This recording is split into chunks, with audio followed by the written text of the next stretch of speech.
Cybility Savvy, the quickest way to go from cyber confused to cyber savvy. Our guest today is Barry Moult, an award-winning information governance consultant at BGM IG Limited and former NHS Trust Head of Information Governance. He now works as the DPO for GP practices, hospices and private health providers. In 2020, he won the coveted ICO Excellence in Data Protection Award and followed up with winning the NHS Strategic Information Governance Network Professional of the Year in November 2021. Hi, Barry. Thank you so much for joining us today. Really appreciate your time. My pleasure. Thank you for inviting me. Would you like to tell us a little bit about yourself? Where do I start? So my background is, I originate, probably you can tell by my accent, I come from the Midlands, come from Stoke-on-Trent. Went to school there, of course. Eventually, my first job was in the pottery industry. Well, that's where the Potteries is, in Stoke-on-Trent. But eventually joined the RAF. And one thing that people don't know is the reason I joined the RAF was because I was, in a sense, homeless, in the sense that I was living and sleeping on people's floors and sofas. And a friend eventually said, Barry, you've got to do something. Oh, go and join the army, he said. You'll have a roof over your head and food on the table. And I thought, well, you know what? It's not a bad idea. So I went up to the Army Recruitment Centre and they said, because I was sporty and I like sport, he said, oh, you're just the sort of person. We get up at 5 o'clock in the morning. And I thought, oh my, I don't know as I want to get up at 5 o'clock in the morning. So I went next door to the RAF and they said, no, we don't do that in the RAF. So I joined the RAF and I said, so what can I do? And he said, well, do this test. And I did a test and he said, right, you can do this list of jobs. And one of the jobs, he said, is that I could be a nurse. Now, it had never, ever crossed my mind. And I said, no, they don't have men as nurses. It's a woman's job. He said, oh, no, don't get mistaken. We are looking to recruit men to be nurses. There are men who are nurses.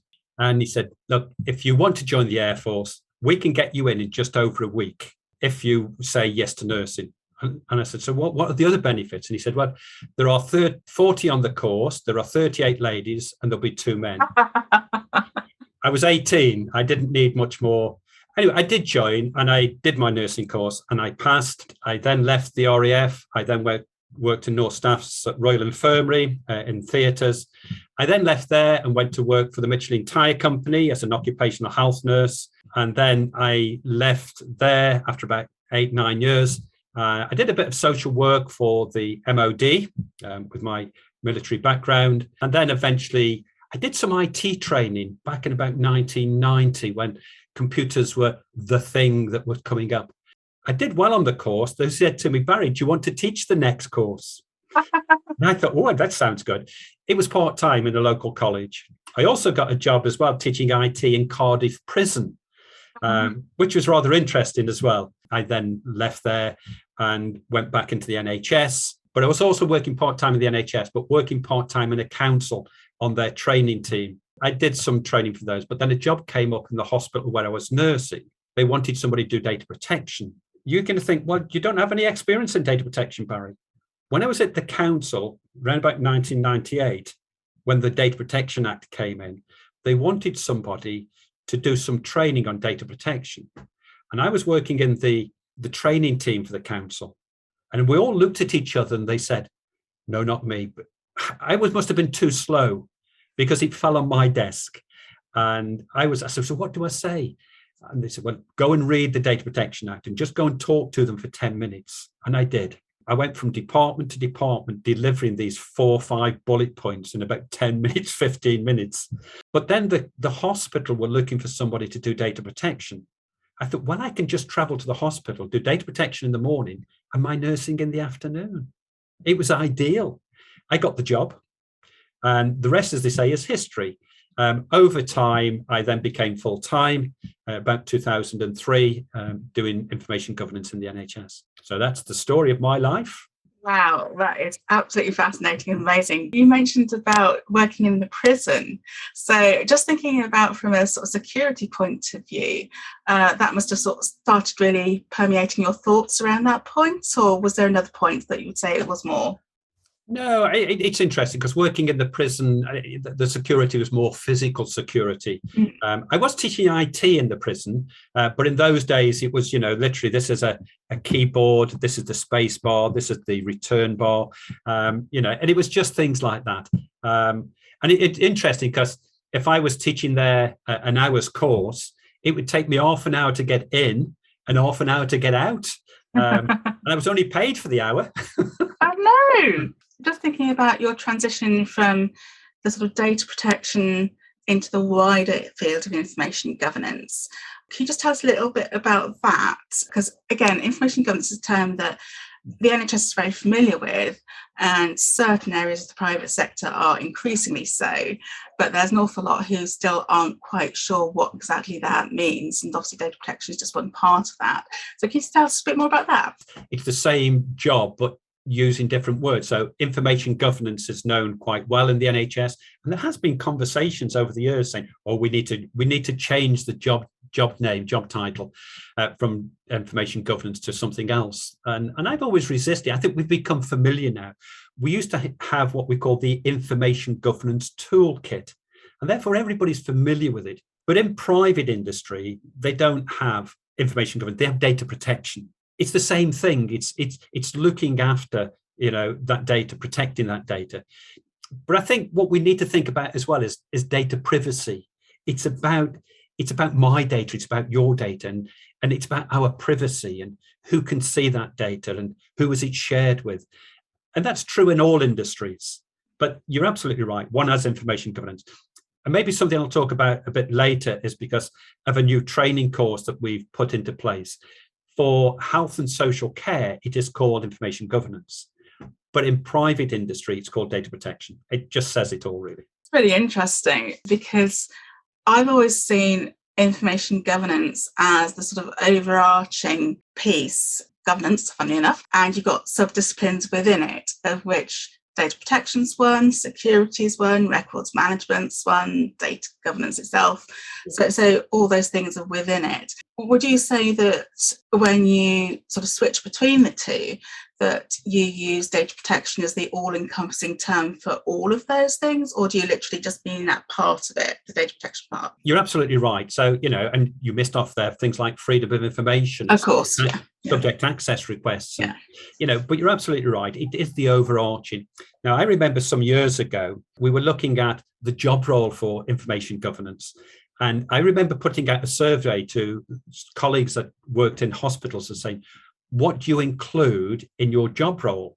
Is it records management? Is it data protection? Is it IT? And we listed all the things, and everybody had something completely different. And one of the things that we've struggled to do in the NHS is what we call a job profile, agenda for change profile for information governance, because everybody's job is different and what we do is different.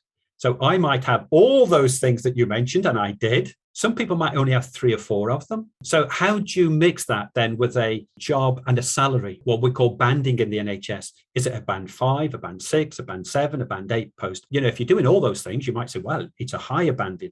But if you're only doing some of them, it might be a lower banding. So you're absolutely right. And each of those things, it's a speciality in its own right. Records management. We have the Information Records Management Society. It is specific, and there's lots of things to consider on the records management. But then you have, cybersecurity. It's another discipline in many ways. And I'm not a cyber expert at all. I've learned a few things, whether it's ISO 27001, Cyber Essentials Plus, but also about digitizing records. I've been down that route as well. So there are lots of things to consider. And that's why I think I'm really keen and I'm really excited about the job. I think it's so varied and so interesting. Somebody once said to me, so Barry, how would you describe your job in practical terms? And I said, a juggler. Yes. Juggler.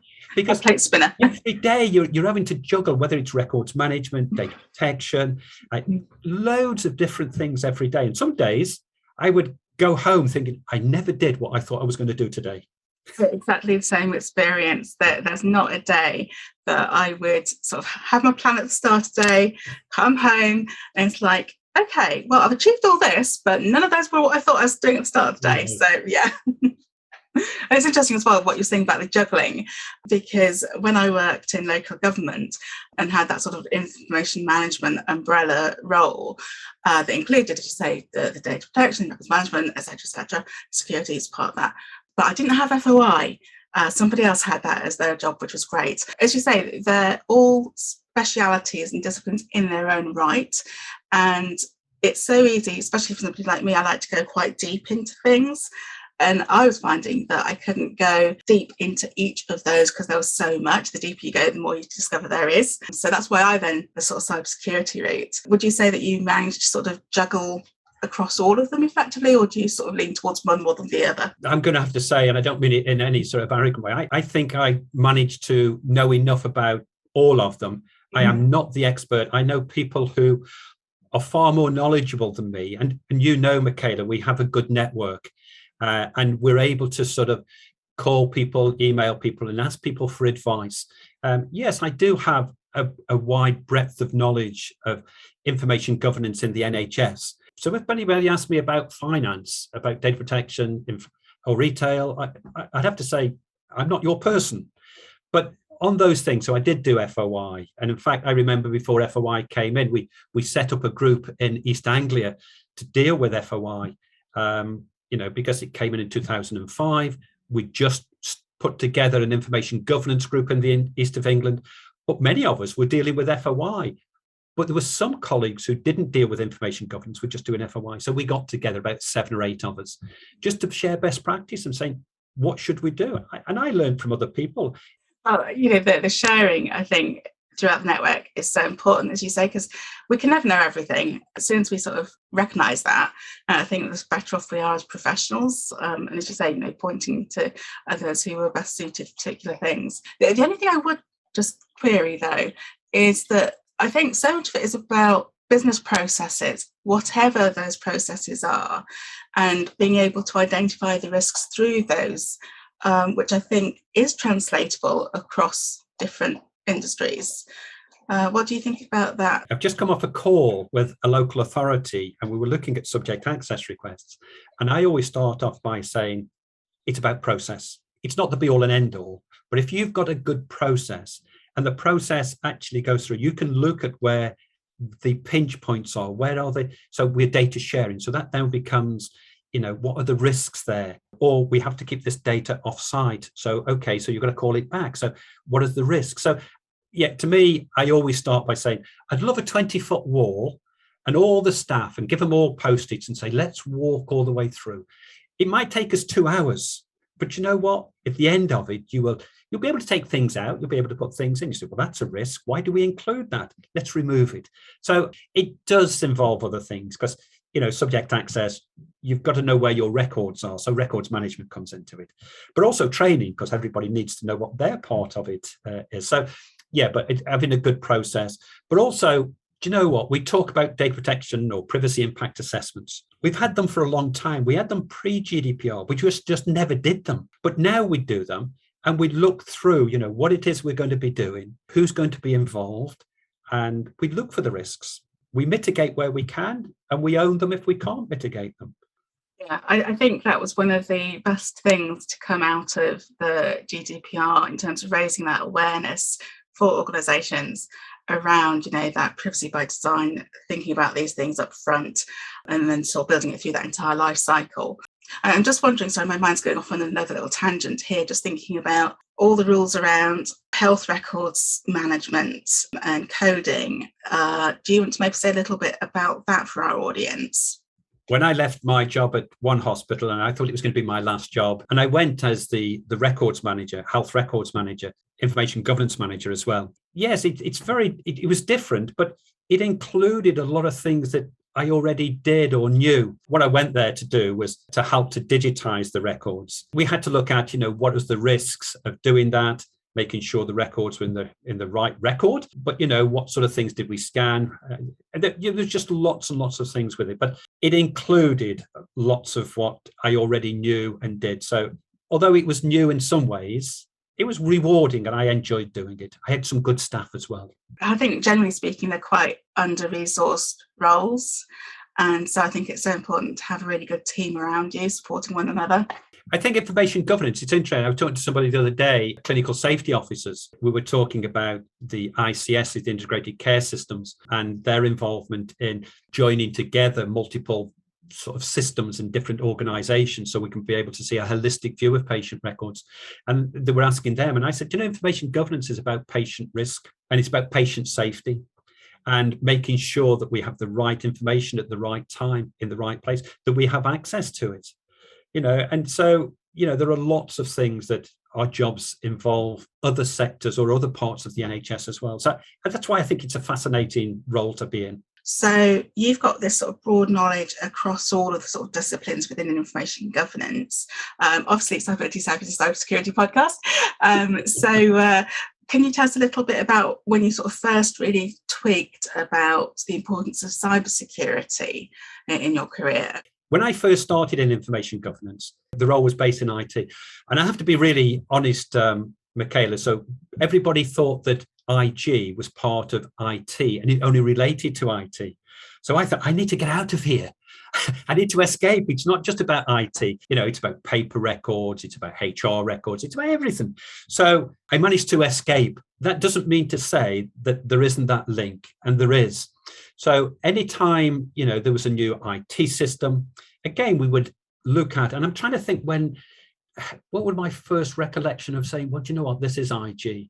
And it was probably a new A&E system that we're having in the hospital. And I was asked about access controls, about who should have access. It was a great system. The doctors loved it.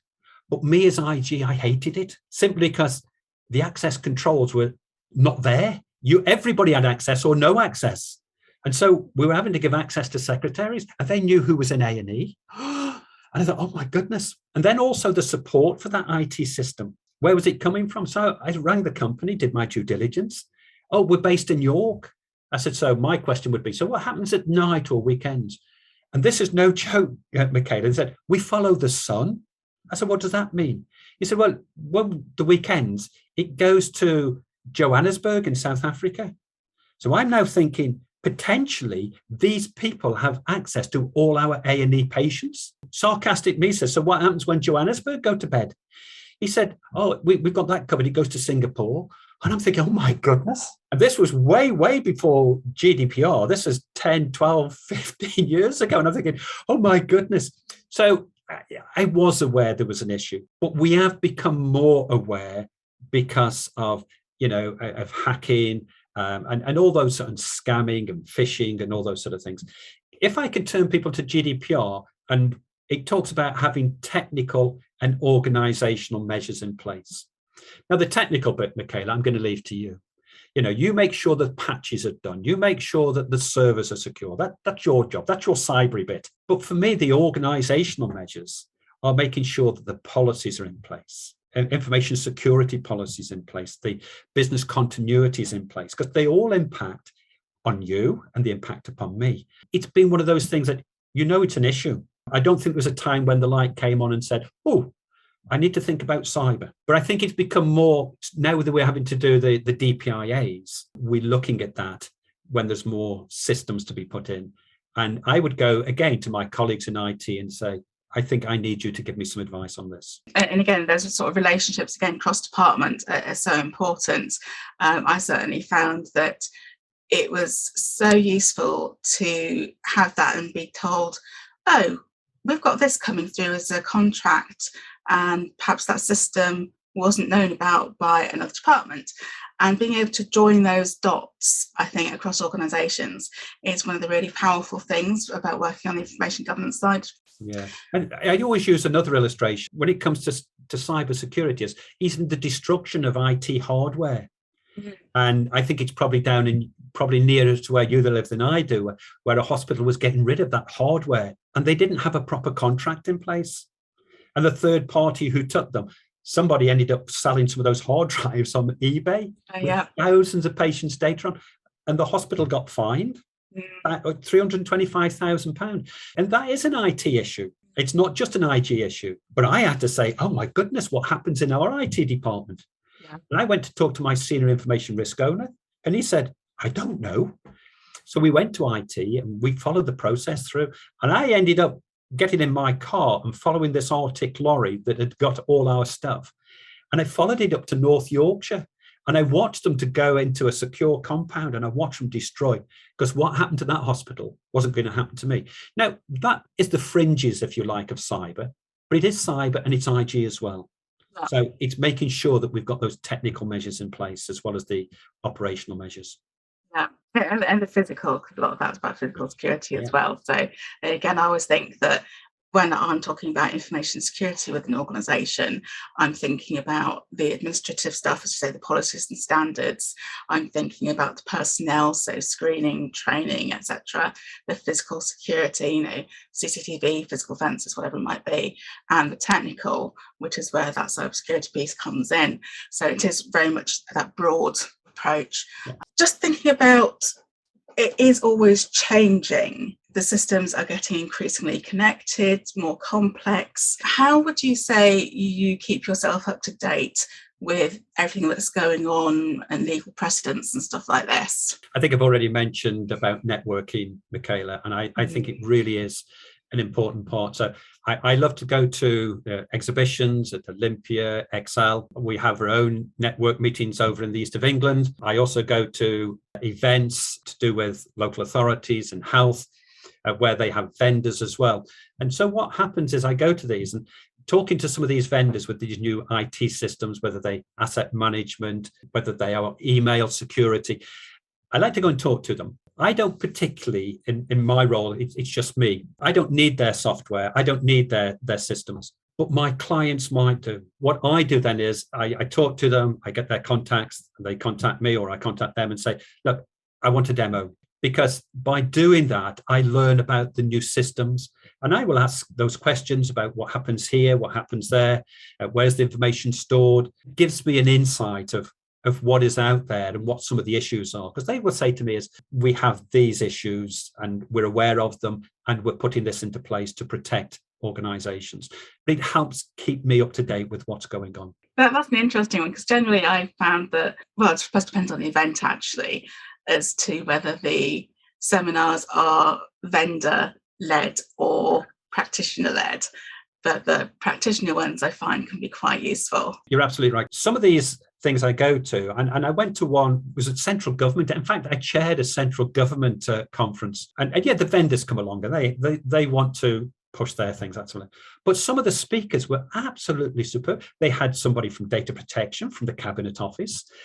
They had somebody from HS2, and learning about just the process of what they go through and what they're looking to do. I learned so much, and I am then trying to apply. So how's this going to work? And what questions would I want to ask? Webinars is another one. I go on to webinars when I can, but I think network groups are really, really important. Learning best practice from colleagues. Yeah, that's excellent. And I'm just thinking, because you're from, well, both of us have had experience in the NHS, whether we should perhaps say a little bit about Caldicott Guardians. Okay, so Caldicott Guardians, normally, certainly in health and social care, it has to be somebody with, I think, a medical background. So they understand about the records that we are thinking about. And it's more about the sharing of records. What should we share as part of a patient record? Legally, we can share, but ethically, should we share? Is there some things that we should hold back? Now, there might be good reason for that. And the Caldicott Guardian is the gatekeeper. And I always say they ultimately make the decision. Now, I, as a data protection officer, can give advice. That's my job, my role. And I will look at it and I will say, my advice to you as the Caldicott Guardian is that we should disclose this, but I think we should not disclose this.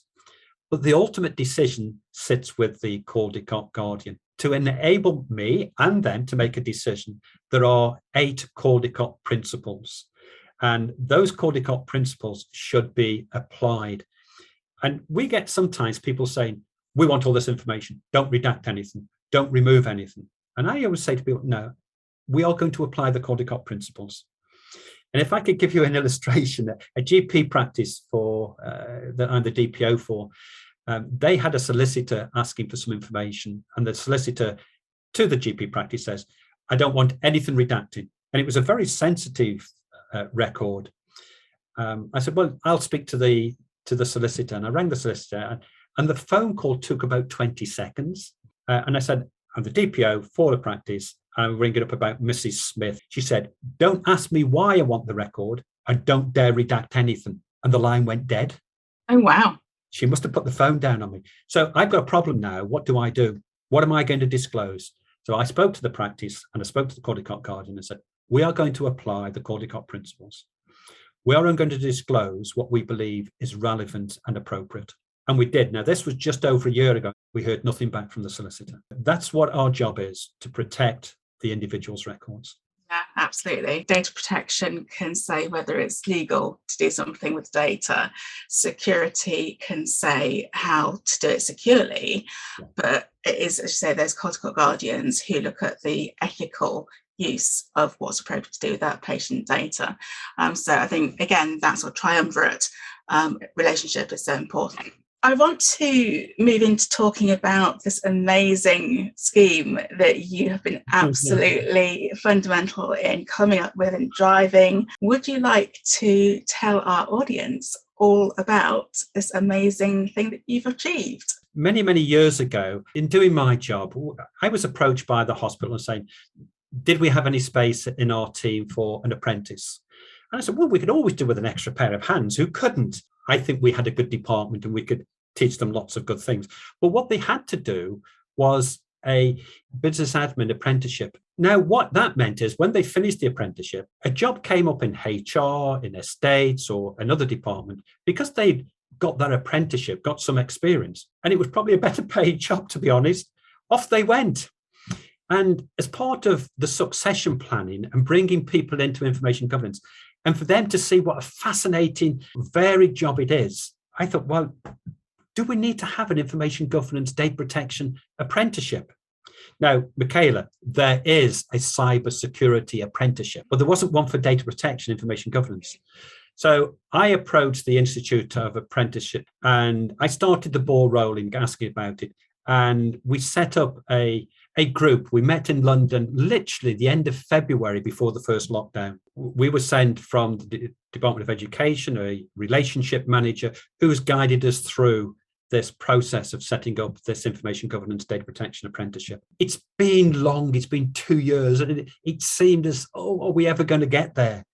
So we set up the standards, we discussed what we would want. It's not just for health, by the way, it's generic, it's for all industries. So the standards that we set up, they had to be generic across all. So we had all these duties, and I think there are about 12 in the apprenticeship, and they include all the things we've spoke about: subject access requests, policies, training, and so on. Then after that, we had to set up what we call the knowledge, skills, and behaviours. What would we be looking for in an apprentice? And then we had to think about how we're going to assess this apprenticeship. There are a number of ways, but we've come down to what we call they'll do a project, and that will be assessed. And also professional discussion, which will give us an indication of their understanding of their knowledge of the role. But what we had to wait to then is, obviously, there is some funding because all organisations pay an apprenticeship levy. Now, let's get some of that back because the NHS pays it and local authorities pay it. To me, this was a great thing of bringing people in. I'm at the end of my career, but I think it's a fascinating career. And I wanted people to come in and see it as such. So if they come in and do this apprenticeship, it may well be that we keep them. Yes, okay, they may go off and specialise in cybersecurity because that will be a part of it. I just want to bring people in. But it wasn't just me. We did have a trailblazer group, and it was chaired by Philippa from up in the Combined Manchester Authorities, I think it's called. And we went through this, and it's taken 2 years. And all the people involved, I think we all deserve, if you like, that pat on the back. But I think it is something that's great going forward. It started, I think the first intake of one of the groups who is going to be doing the training is the end of this month. It was finally approved about a month ago, and therefore we are now moving quite quickly. And the amount of support, amount of people who've said, oh, we're great, we're looking forward to this, we want to recruit apprentice. So that's absolutely great. I will say, though, this isn't for school leavers. It's not the 16, 17-year-olds. It's called a level 4 apprenticeship. So it's people who've got some experience. So if people have got maybe members of their team who are doing subject access, freedom of information, just part of their team, but have got a little bit of knowledge and experience and are working towards those duties, then this is the apprenticeship for them. And I would certainly commend it. That's absolutely brilliant. By going through that process and having it as an apprenticeship really sort of marks it as this is a viable career. It's something that isn't just NHS, as you said. It's about information, no matter what industry it is. And it's, as I say, a proper career. I think for a lot of, certainly, again, that's transition from school, college, etc. If it's not available as an apprenticeship, I think a lot of people immediately don't even consider. So, although, obviously you want them to have some experience first, but the idea that it's going to at least appear in the list, from my point of view, it's just great. And also the really hard work that you've all done in terms of identifying, the knowledge and skills and the abilities that people need to be effective in the role. It's that foundation, if you like. It is. Michaela, it's the foundation that people can then build on. And there are lots of other things they can do after that to build on that. But you're absolutely right. This is a career. And I think, GDPR, it's not just GDPR. When we look across the world, everybody's rewriting their data protection. So our new ICO or IC, coming from New Zealand, he did, just before he left there, a new Data Privacy Act, I think it was called. But everybody, whether it's India, China, America, they're all updating their data protection laws. And it is tightening up privacy and making it, privacy is really, really important. I have to say, though, Michala, I'm a little bit disappointed and sad that our own government is looking to make changes that I think would weaken people's privacy and weaken data protection. And I think the proposals from the DCMS are short-sighted. I know lots of people have written about it. I know the ICO has commented on it. Rosemary J has written about it. Lots of people have written about it. And we talked about data protection impact assessments. They're saying that we don't probably need to do those under their new proposals. We don't need data protection officers. We don't need records of processing. I just think it is a bad move. I'm not saying all that the proposals are bad, but I think, we've now become used to, yes, for some people, they might see it as, it's more work and it's people, but actually it's doing a good job and it's protecting people's data and people's privacy. Yes, thank you for volunteering that information about the consultation. I agree with you in terms of short-sighted, and I think it is going to disenfranchise citizens somewhat. I think there's lots of good work that's been done already, Michala, and I think it would be sad to lose a lot of that. We've become used to it. I know for some people it is a pain, but actually it is good. But I think there are other things as well that are in the pipeline. It's not just the DCMS proposals, it's the Brexit proposals. And in the NHS, we've got lots of changes coming. At the top, NHS Digital, NHS X, the new Health and Care Bill, which is bringing in integrated care boards, integrated care systems, integrated care partnerships. It means a complete rejigging of what we're doing. And how is information governance going to fit into that? I don't know. We are used to change. And what we need to do is to make sure that we're at the forefront of still protecting people's data and people's privacy, to make sure that whatever it comes out there, that we do the best that we can for our clients. I'm just wondering as well about the different approaches, I suppose, across the different regions that people are taking with the integrated care boards in terms of working together on the information governance side of things. Do you want to sort of add anything on that side at all? Interesting. There are lots of different things going on, Michala, and I think the new Health and Care Bill is changing things of what we're doing. Lots of people are at different stages in their change. What you're doing probably down in the south might be different than what we're doing in the east, but eventually we'll all get to the same point of what we want to do is to care for our patients in the NHS. We want them to have the best health. In doing that, there's information sharing that needs to take place. But there's, the holistic view of patients. Patients don't just belong to a hospital and that's the end of it. So my local hospital and the community team used to be separate. The community team now is part of the hospital. They are employed by the hospital. So, when you get discharged from the hospital, you're not then just saying, well, it's nothing to do with us anymore. And so it's how we then work together across mental health, acute hospitals, local authorities, health and social care, to be able to bring things together. It does have its challenges. It has its challenges for you for cybersecurity. It has challenges for us for information governance. But it also has a challenge about lots of people want our data. And I don't blame them. It's very, very good data. Our GPs, our hospitals, mental health. We need to look at people's health now, 2 years, 5 years, 10 years' time. How can we make health better? How can we deliver care efficiently and cost effectively? We don't have a money tree where money is available for all the things that we need to do. So research is really important.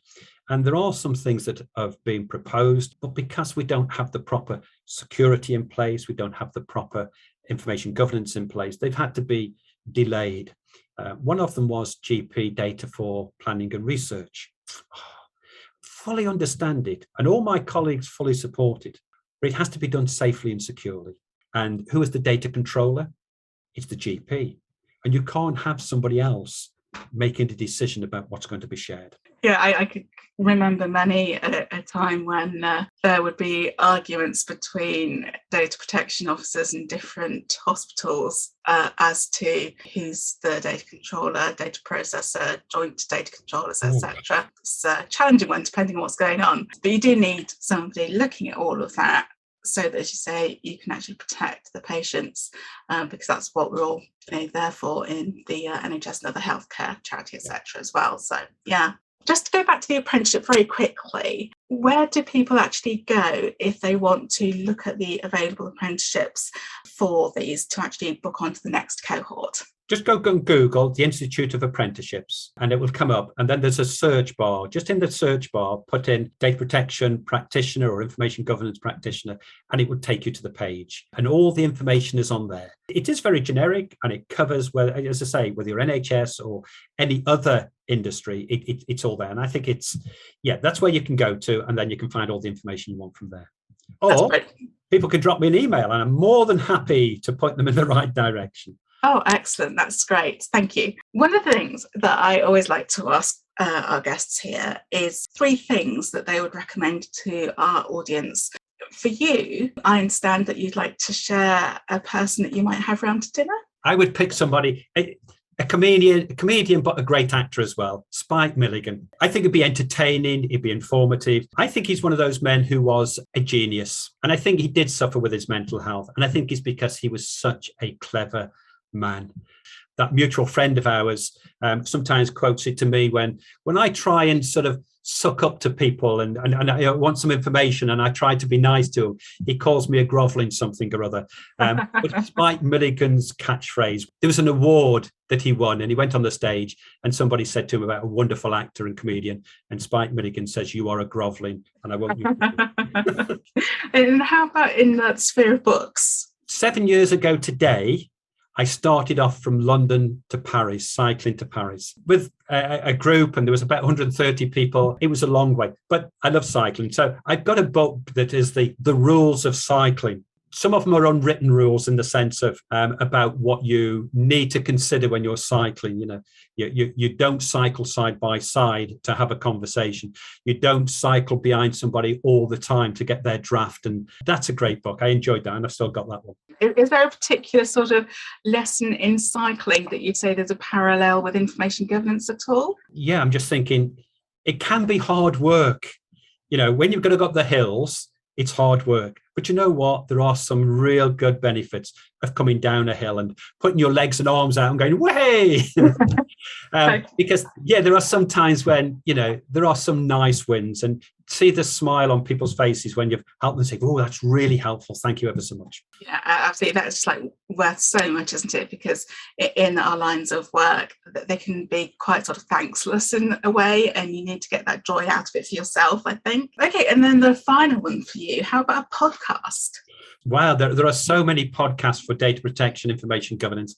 I'm going to refer to my friend Richard Merrigold. Now, Richard does some podcasts called Data Protection Diaries. I've been on there, and some of the things I've said today, I've said on there, and a number of people have done sort of similar things, but, sitting there, just like we are, having a conversation, but we called it a pub chat, and we had a pint in our hand. But Richard's Data Protection Diaries are really worth listening to. Lots of different people that he's had on there. And again, really good.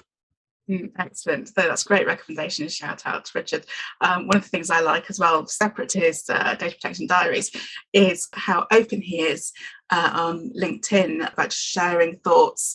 And I think that's really, really helpful for a lot of us, particularly over the period of the pandemic, where it's been quite challenging. So no, great shout out. I've asked you quite a few things, but what's one question that you wish I'd asked you that I haven't? What do I recommend? And I think you might have hinted at it a bit earlier. What do I recommend? Because I've mentioned about networking being really, really important. We do have in the NHS a good network. It is health and care. It's not just the NHS. People are interested in data protection, information governance.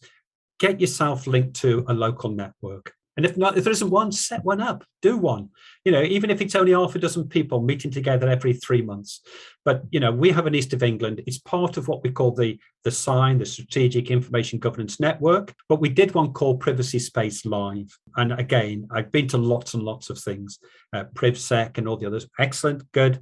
But Privacy Space was beyond our expectations. It was the first one we did.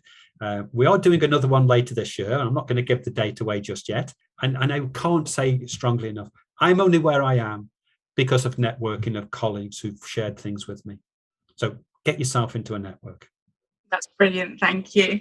And then for the leaders that are listening who might not work directly in this space, but also need to be aware of it, what one piece of advice would you give them? Yeah, I have a phrase, demonstrate compliance with the law. Literally is. And what that means is document. Now, the ICO herself, Elizabeth Denham, said they want to support organisations. And if your organisation can demonstrate you've done all that is reasonable to protect that data, then you're in a good place. But it's that documenting your reason and rationale for doing things.